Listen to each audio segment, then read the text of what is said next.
Picture it. You're standing in line for coffee or waiting for a class to start. Right next to you is a person you've never met. Part of you is a little curious, but the louder part of you frantically decides the safest thing to do is stare at your phone and say absolutely nothing. The silence stretches out. The moment passes you by. Here is what nobody tells you about that moment. You are not too boring, too awkward, or too quiet. The problem is that you are trying to start the conversation with the wrong first move, and you are carrying around a belief about strangers that is completely false. Today, we are going to fix both. We're going to build an exact, repeatable sequence to open a conversation with almost anyone, broken into steps you can actually use this afternoon. Relying on a sequence of steps removes the pressure to be naturally witty. Instead of hoping for a sudden burst of inspiration, you are simply following a set of actions that lead to a response. Before we learn the exact words to say, we have to fix the belief that is quietly sabotaging you. Most people assume that a stranger in a public space does not want to be bothered. That assumption feels like common sense, but behavioral scientists Epley and Juliana Schroeder ran a series of experiments to test it.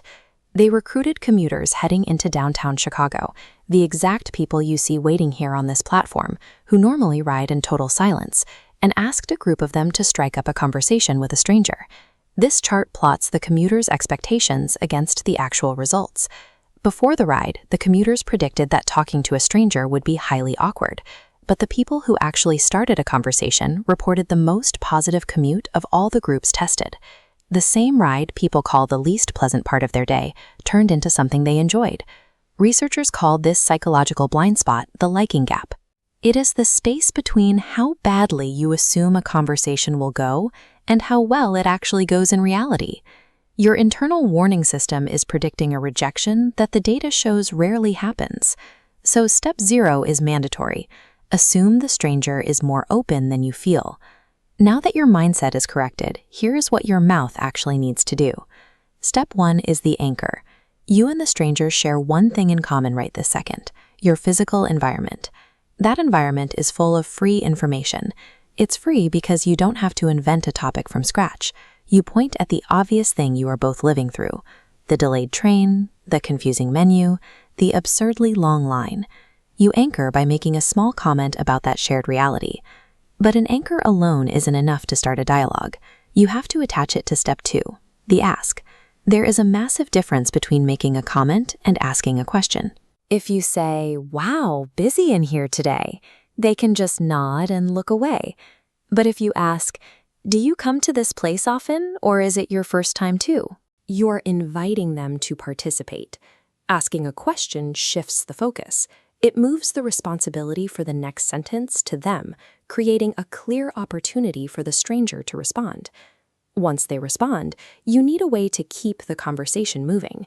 That brings us to step 3. The follow-up.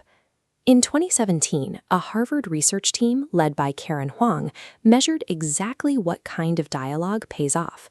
They found a direct correlation between how many questions a person asks and how much their partner ends up liking them. The active ingredient in this data was follow-up questions.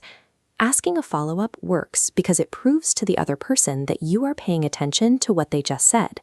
If they mention they are heading to a conference, you don't immediately pivot to your own plans. You ask what kind of work brings them there. You maintain the flow by building directly on their prior answer.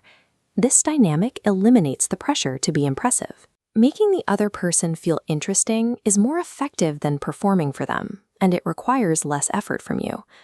However, a conversation cannot only be questions, or it starts to feel like an interrogation. You need a counterbalance. Step 4 is the reveal. After they answer your follow-up, you offer a small, relevant piece of yourself in return. If they mention they've lived in the city for years, you might share that you only just moved here. This makes the exchange feel mutual. Finally, we reach step 5, read and close. We have to acknowledge the reality that not every attempt will lead to a lengthy conversation. If they answer with more than the minimum and turn toward you, that is a green light to keep going. But if they give a clipped answer, angle their body away, or glance back at their screen, you have hit a red light. When you see that red light, you execute a clean exit. You give them a small smile and say, "It was really nice talking to you. I hope your day gets easier." A short reply isn't a failure. It is just one person having a busy day. You give them an easy out, let it go, and move on. The attempt costs you nothing. Anchor, ask, follow up, reveal, close. This is your entire sequence, ready to be used. The biggest mistake you can make now is waiting until you feel ready to try it. Confidence is a byproduct of taking the action, not a prerequisite. The fear only fades after you collect evidence that talking to a stranger isn't dangerous. So here is your challenge. In the next 24 hours, find one stranger, use one shared anchor, and ask one real question. Drop a comment below and tell me exactly how that first attempt went. While you are there, hit subscribe so you don't miss our weekly step-by-step guides, and click on the screen to pick your next skill. Starting a conversation is no longer a mystery or a risk you have to take blindly. It is a series of small, manageable choices. The next time the silence stretches, you'll know exactly which choice to make first.